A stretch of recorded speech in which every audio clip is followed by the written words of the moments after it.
শুরুতে যাচ্ছি পোস্তায়, সেখানে রয়েছেন সহকর্মী দেলোয়ার দোলন।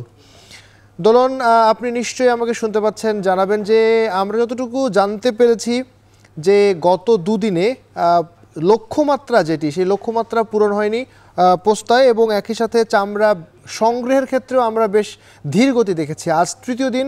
আজ আপনি সকাল থেকে কি পরিস্থিতি দেখছেন? আগের থেকে পরিস্থিতি উন্নতি হয়েছে কিনা, বা সংগ্রহ করবার যে লক্ষ্যমাত্রা সেটি আসলে কতখানি পূরণ করা সম্ভব হবে?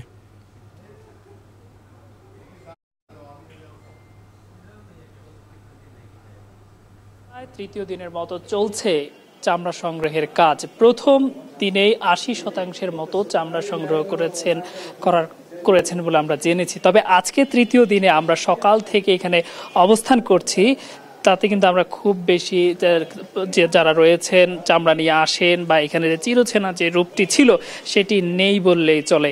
বিশেষ করে আমি এখন যে আড়তটিতে রয়েছি, এটি মূলত গরুর যে চামড়া সংগ্রহ করেছে সেরকমই একটি আড়ত। তবে একটি তথ্য জানিয়ে রাখতে চাই যে এই যে পোস্তায় ছাগল কিংবা বকরি অন্যান্য প্রাণীর চামড়া সংগ্রহ করার মতো কোনো আড়ত নেই। ফলে আমরা এখানে এসে দেখেছি যে রাস্তার উপর সহ বিভিন্ন স্থানে ছাগলের চামড়া পড়ে রয়েছে। অন্যদিকে গতকাল এবং আজকের তথ্য বলছে যে ছাগলের চামড়া অনেকে এসে 10 টাকায়ও বিক্রি করেছেন, অনেকে আবার বিক্রি না করতে ফেলে দিয়েছেন, এমনটাও কিন্তু আমরা এসে দেখেছি। অন্যদিকে দোকান যারা আড়তদার রয়েছেন তাদের সাথে কথা বলে আমরা যেমনটা জানতে পেরেছি যে প্রায় বিলীন হওয়ার পথে পুরান ঢাকার পোস্তার যে এই ঐতিহ্যবাহী কাঁচা চামড়ার আড়ত, এখানে 267টি আড়তের মধ্যে এখন মাত্র টিকে আছে 37টি, আর পুরো দমে হারিয়ে গেছে 100টিরও বেশি আড়ত। অন্যদিকে হাজারীবাগের যে ট্যানারি সাভারে হেমায়তপুরে সরে যাওয়ার বড় কারণ হিসেবে তারা এই ধসকে মনে করছেন। এমন পরিস্থিতিতে, যেটি আপনাকে আগেই জানিয়েছিলাম, যে ঈদুল আজহার প্রথম দিনে 80% কাঁচা চামড়া মজুত করেছেন মূলত আড়তদাররা। আর এখন যেটি হচ্ছে, মূলত ঈদের তৃতীয় দিনে যারা কোরবানি দিচ্ছেন তাদের পশুর চামড়া নিয়ে অনেকে এখানে আসছেন, সেই সকল চামড়াগুলোই সংগ্রহ করা হচ্ছে। আমরা একটু জানাতে চাই যে এই জায়গাটিতে, এই আড়তটিতে যে জৌলস ছিল, অনেকেই অপেক্ষমান, অনেকেই আসতে আমরা দেখতাম এই স্থানটিতে চামড়া নিয়ে অপেক্ষমান, কিংবা ট্রাক ভর্তি দীর্ঘ সারি আমরা দেখতাম এখানে, কিন্তু এখন তেমনটা নেই। বিশেষ করে এই আড়তটিতেও এবার সংরক্ষণের যে মাত্রা সেটিও কম জানান দিচ্ছে। অন্যদিকে অন্যান্য আড়তগুলো আমরা ঘুরেছি, সেখানে ঘিরেও একই কাণ্ড আমরা দেখেছি। মূলত অবস্থা খুবই কম। এই ছিল পোস্তা থেকে আমার কাছে সবশেষ। আবির, ঢাকা থেকে আমরা এবার চট্টগ্রামে যাচ্ছি, সেখানে রয়েছেন সহকর্মী শোয়েব রহমান। শোয়েব, চট্টগ্রামে তো প্রায় 3.5 লাখ পিস কাঁচা চামড়া সংগ্রহ করবার লক্ষ্যমাত্রা ছিল। আজ তৃতীয় দিন। আমরা জানি যে দ্বিতীয় দিন, তৃতীয় দিনেও অনেকে কোরবানি করেন। সেই ক্ষেত্রে তৃতীয় দিনে এসে ঠিক কত পরিমাণ কাঁচা চামড়া সংগ্রহ করা হলো, এবং যেগুলো সংগ্রহ করা হয়েছে সেগুলোর প্রক্রিয়াজাতকরণ শুরু হয়েছে কিনা?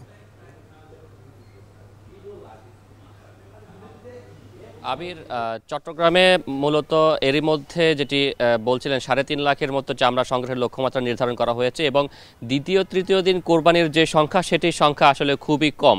সেটি আসলে চামড়া সংগ্রহের যেই লক্ষ্যমাত্রা সেটিতে খুব বড় কোনো প্রভাব ফেলে না। এখন পর্যন্ত আমরা যেটুকু জানতে পেরেছি, চট্টগ্রামের যে আড়তগুলো রয়েছে সবগুলো আড়ত মিলে 2 লাখের কিছু বেশি চামড়া সংগ্রহ হয়েছে, অর্থাৎ প্রায় 1.5 লক্ষ চামড়ার কিন্তু ঘাটতি রয়ে গেছে। এই জন্য যারা চামড়া সংগ্রহ করেন বা আড়তদার যারা রয়েছেন তারা যেটি বলছেন, কোরবানি কম হওয়ার কারণে মূলত আসলে চামড়া সংগ্রহের পরিমাণটা কমেছে। অর্থাৎ আগে যেখানে মানুষ একজনে একা একটি কোরবানি করতেন, সেখানে এখন ভাগে কোরবানি করছেন, এবং সেই কারণে কোরবানির দাতার সংখ্যা ঠিক থাকলেও পশুর সংখ্যা কমে এসেছে, যে কারণে আসলে মূলত চামড়া সংগ্রহের যে সংখ্যা সেটিতে কিন্তু একটি প্রভাব ফেলেছে। শুধু তাই নয়, যে চামড়াগুলো সংগ্রহ হয়েছে চট্টগ্রামে সেটি কেবলমাত্র গরুর চামড়া এবং মহিষের চামড়া। এর বাইরে ছাগল কিংবা বকরি সেগুলো আসলে পশু কোরবানি হয়, কিন্তু সেই চামড়াগুলো কিন্তু চট্টগ্রামে একেবারেই সংগ্রহ হয়নি, খুব সীমিত পরিমাণে, যেটি একেবারে উল্লেখ করার মতো নয়। তেমন কিছু চামড়া হয়তো বা কেউ সংগ্রহ করেছেন। চামড়ার আড়তগুলোতে এই মুহূর্তে যে কার্যক্রম, সেটি হলো চামড়া সব সংগৃহীত যে চামড়া, সব চামড়াতে লবণ লাগানোর কার্যক্রম শেষ হয়েছে। 2 দিন নির্ঘুম রাত কাটিয়ে যারা শ্রমিকরা ছিলেন, মজুররা ছিলেন, তারা চামড়ায় লবণ লাগিয়েছেন, এবং সেই লবণযুক্ত চামড়া বর্তমানে আড়তগুলোতে স্তূপ আকারে রাখা হয়েছে, সংরক্ষণ করে রাখা হয়েছে। এবং আড়তদাররা যেটি বলছেন যে এই চামড়াগুলো অনধিক 2 মাসের মধ্যেই মূলত ট্যানারি মালিকদের কাছে বিক্রি করতে হবে, নতুবা এই চামড়ার যে কোয়ালিটি সেই কোয়ালিটিটা অনেকটা ফল করতে পারে বা কোয়ালিটিটা কিছুটা নষ্ট হয়ে যেতে পারে। এবং এই চামড়ার ক্ষেত্রে যেটি বলা হচ্ছে যে সরকার এই মুহূর্তে অর্থাৎ ঈদের আগে থেকে পরের 5 দিন পর্যন্ত বাণিজ্য মন্ত্রণালয়ের একটি মনিটরিং টিম গঠন করে দিয়েছেন, যারা প্রত্যেক বিভাগে এই চামড়া সংরক্ষণের কার্যক্রম মনিটরিং করছেন। তারা যাতে 2 মাস যাবত যে ট্যানারি মালিকরা যখন চামড়া কিনতে আসবেন তখন যাতে সেই সরকার নির্ধারিত মূল্যে আড়তদাররা বিক্রি করতে পারেন সেটিও যাতে লক্ষ্য করেন, সেই বিষয়টি কিন্তু তারা আসলে নজর দেওয়ার জন্য দাবি জানাচ্ছেন এবং একই সাথে বলছেন যে সরকার নির্ধারিত মূল্য যাতে পান সেটি নিশ্চিত করার জন্য তারা দাবি জানাচ্ছেন। আবির, চট্টগ্রামে শুনছিলাম, এবার আমরা নওগাঁয় যাচ্ছি, সেখানে রয়েছে সহকর্মী আব্বাস আলী। আব্বাস, ঢাকা এবং চট্টগ্রামের চিত্র চামড়া সংগ্রহ করবার ক্ষেত্রে খানিকটা একই রকম, লক্ষ্যমাত্রা পূরণ হয়নি, সংগ্রহে ধীরগতি রয়েছে। নওগাঁর কি অবস্থা? চামড়া সংগ্রহ এবং সংরক্ষণ শুরু হয়েছে কিনা এবং একই সাথে কি পরিমাণ চামড়া সংগ্রহ করা গেল গত 2 দিনে? আবির, আপনি জানেন যে আসলে আজ ঈদের 3য় দিন, এখন পর্যন্ত আসলে চামড়ার প্রক্রিয়াজাত কার্যক্রম শেষ না হওয়ার কারণে এই হাটে আসলে চামড়া সরবরাহ কম হয়েছে। আমি এখন অবস্থান করছি নওগাঁ জেলার বদলগাছি উপজেলার চাকরাইলে হাটে। এই হাটটি মূলত সারা বছর চললেও ঈদ পরবর্তী সময়ে আসলে প্রচুর চামড়া সরবরাহ হয়ে থাকে। আমরা দেখেছি যে ভোরের আলো ফোটার পর থেকে এই হাটে মৌসুমী এবং ক্ষুদ্র ব্যবসায়ী যারা রয়েছেন তারা আসলে চামড়া বিক্রি করার জন্য নিয়ে আসেন। যদি বলি যে এই হাটে আজ ছাগলের চামড়া বিক্রি হচ্ছে প্রকারভেদে সর্বনিম্ন 20 টাকা থেকে শুরু করে 60 টাকা, এবং গরুর চামড়া এবং মহিষের চামড়া বিক্রি হচ্ছে সর্বনিম্ন 300 টাকা থেকে শুরু করে 700 টাকা পর্যন্ত।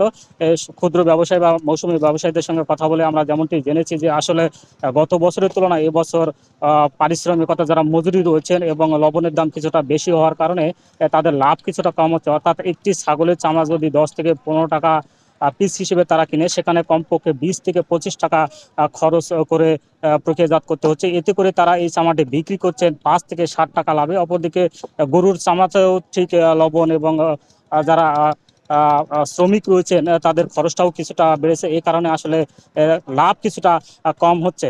আর এখানকার যারা চামড়া ব্যবসায়ী অর্থাৎ আড়তদার রয়েছে তারা বলছেন যে আসলে চামড়ার দাম মোটামুটি ঠিক আছে। এখন পর্যন্ত তারা প্রায় 50,000 পিসের মতো চামড়া সংগ্রহ করেছেন। তারা বলছেন যে এই মৌসুমে তারা প্রায় 65,000 পিস গরু এবং 1 লাখ পিস ছাগলের চামড়া সরবরাহ করবেন, যার টাকার অঙ্কে প্রায় 6 কোটি টাকার মতো। এই হাটে আজকে প্রায় 15 লক্ষ টাকার মতো চামড়া সরবরাহ হয়েছে। এই ছিল আমার কাছে এই চামড়ার হাট থেকে সবশেষ। আবির, আমরা সারা দেশ থেকে জানছিলাম কোরবানির চামড়ার বেচাকেনার খবর।